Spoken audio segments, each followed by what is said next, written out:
When you're sick, you don't want to wait in a doctor's office. Skip the waiting room with waitfromhome.com. Brought to you by UMC Physician Network Services. Check into the clinic online or on your phone, and we'll call or text when your doctor's ready. Your comfort is important. Waitfromhome.com.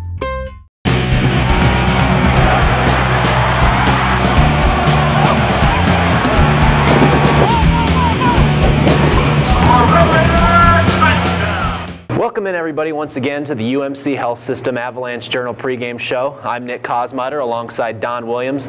Zach Long's going to join us in just a little bit here from our Avalanche-Journal studios. Today we're talking Texas Tech, Texas, game number 9 for both teams who are both 6-2, 3-2 in the Big 12 Conference.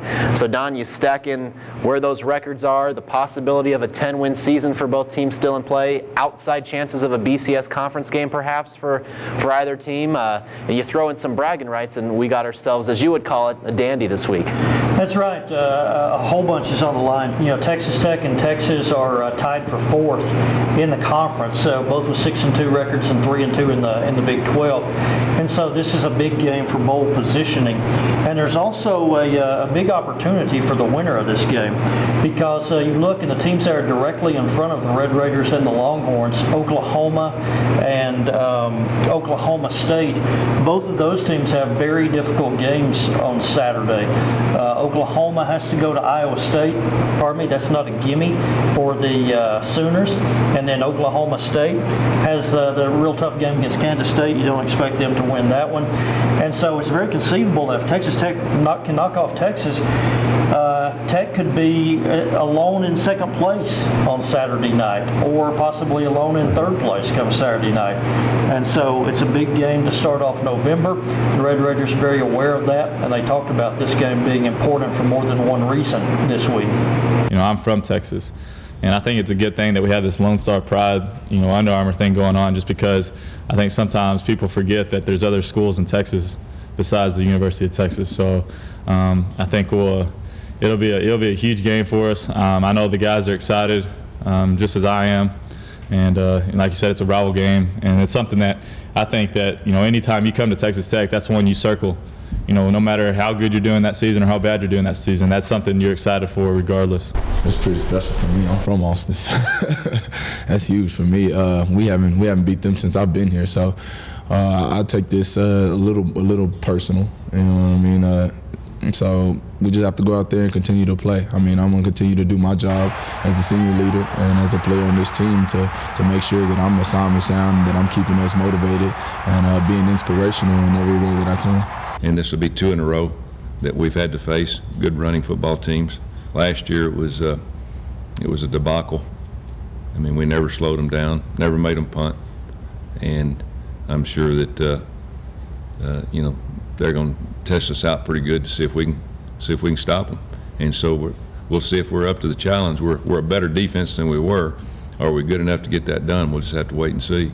Now it's time for keys to the game. That's 4 areas that we think are going to could very well play a large role in the outcome of Texas Tech versus Texas. And Nick Kosmider is going to start us off.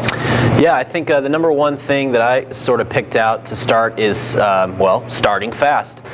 Texas Tech has shown in games, we saw it against West Virginia, they kind of got rolling very early on. The offense was humming.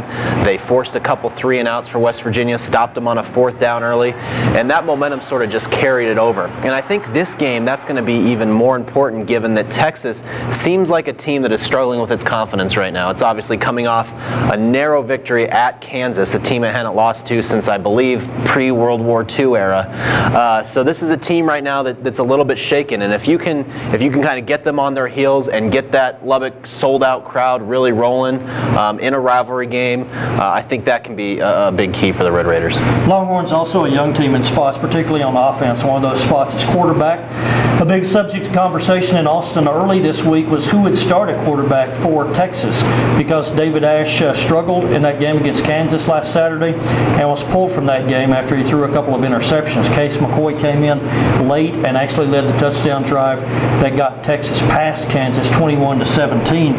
And so I think important for the Red Raiders, if they can disrupt David Ash again on Saturday, keep him from getting out of rhythm. This is, of course, like a lot of Texas players. He was a blue chip recruit. He had a lot of success early this season as a sophomore, but he's kind of been a little bit more up and down in conference play.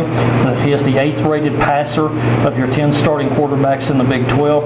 Only 5 touchdown passes, 5 interceptions.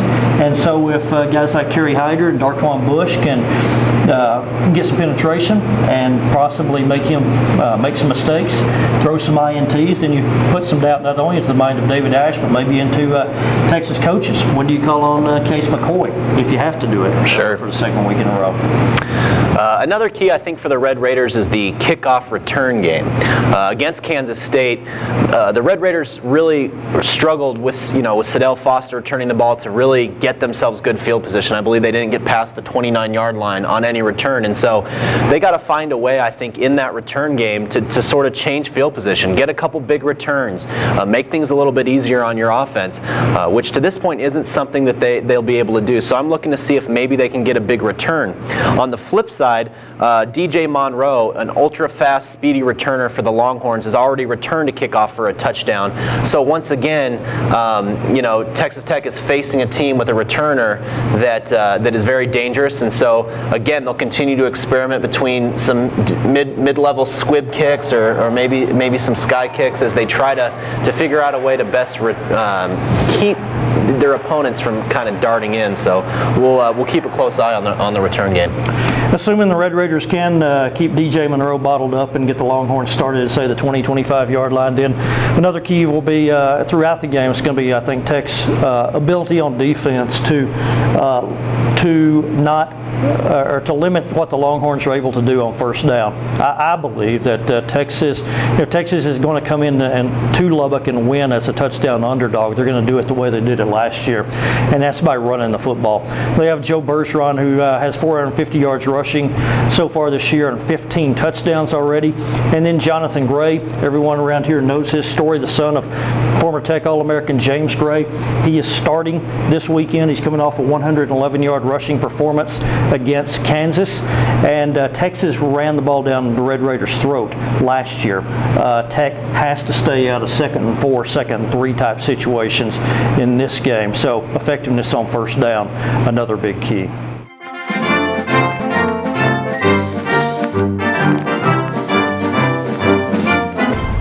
Because they're cocky, they think they're the best at everything, and we all know they're not. Because they have imaginary football history. Well, they're wasting a good slice of prime beef on a mascot. The fact that they have such an ugly color, and it's just one color. That burnt orange. There's no other colors. At least at Tech we have red and black. Texas, they're just burnt orange.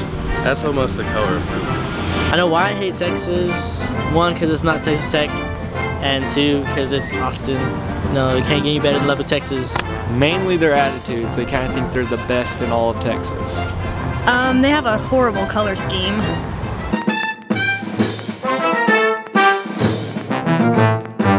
As a Cowboys fan, I'd rather salsa dance with Victor Cruz at Giant Stadium than go to the University of Texas. I'd rather cheer for the Texas A&M Aggies. I'd rather sleep on a bed of nails than attend the University of Texas. Gouge my eyes out. I would rather challenge Chuck Norris to a boxing match than attend UT. Just to name a few, probably burn myself, jump off a cliff. Just a few.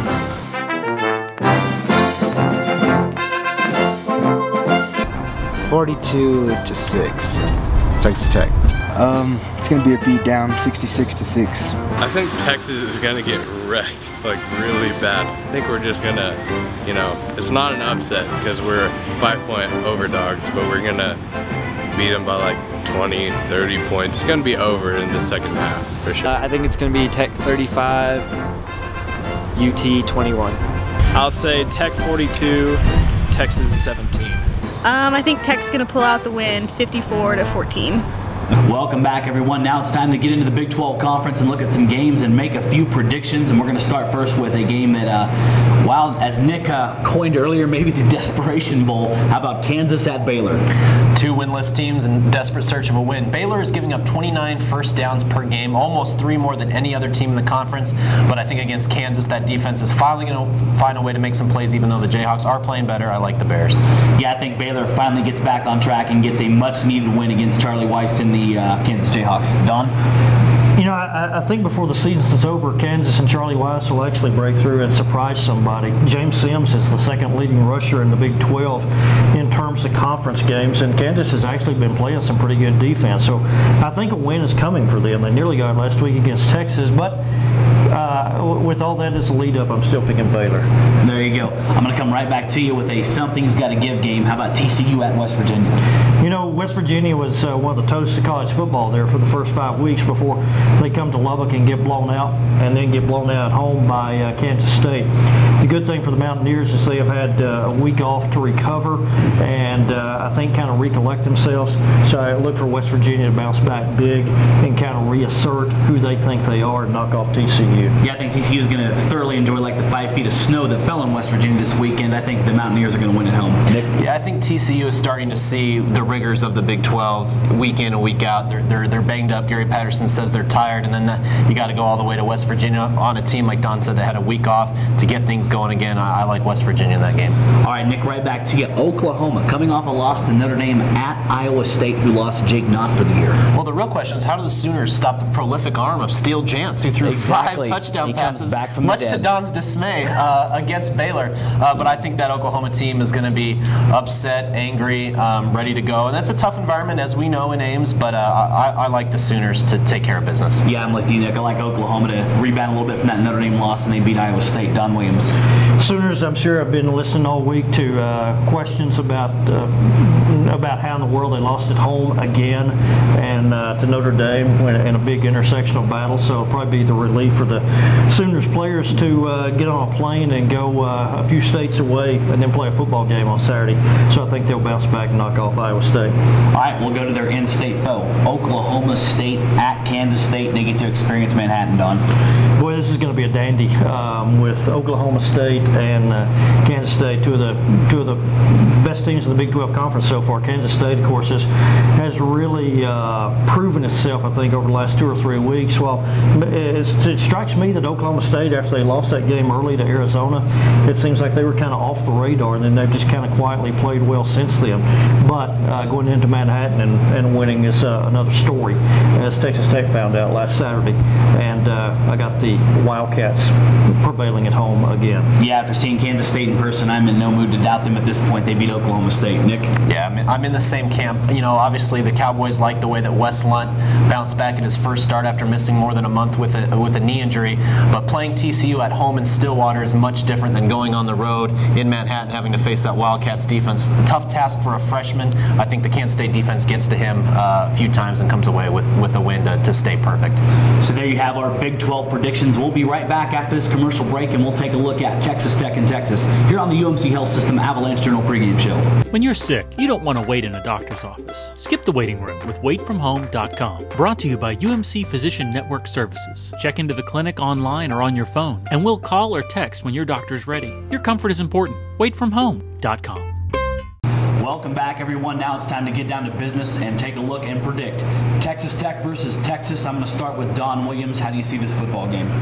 It's a very unusual Texas Tech-Texas game in the sense that the Red Raiders are favored by a touchdown, in some places even a little bit more than a touchdown. We have not seen this scenario since the mid-1990s during some of the bad John Malkovich years with the Longhorns. I still don't think that this game will be as easy for Texas Tech as some fans might believe, just because Texas has played so badly on defense all year and then nearly got beat last week at Kansas. For some reason, something tells me that Texas is going to come in here and play a really good football game. But I think the Red Raiders being at home, having another what should be a sellout, I expect them to prevail against the Longhorns, and I've got a score of 33-24. That's one thing I really agree with you on is, yes, Texas did play horrible against Kansas last week. I do not expect a repeat performance. I think they'll play much better. That being said, this is a must-win for Texas Tech. If they want to get the respect that they're after, have a chance to be a 10-win team, maybe even sneak into a BCS Bowl, it starts right here, and I think they have a lot of motivation this week. They respond well to losses. They've showed that earlier this year. I think Texas Tech comes out and they win this game, and I'm going to go by a score of about 45-30 over the Longhorns. Nick Kosmider? Nightmare, debacle, embarrassing. Those are 3 words that we've heard out of the Texas Tech camp this week, describing last year's 55-20 loss to Texas, in which the Longhorns rushed for 439 yards, and as Tommy Tuberville said at Big 12 Media Days this year, kept his summer dreams full of Longhorn running backs running through his head all year long.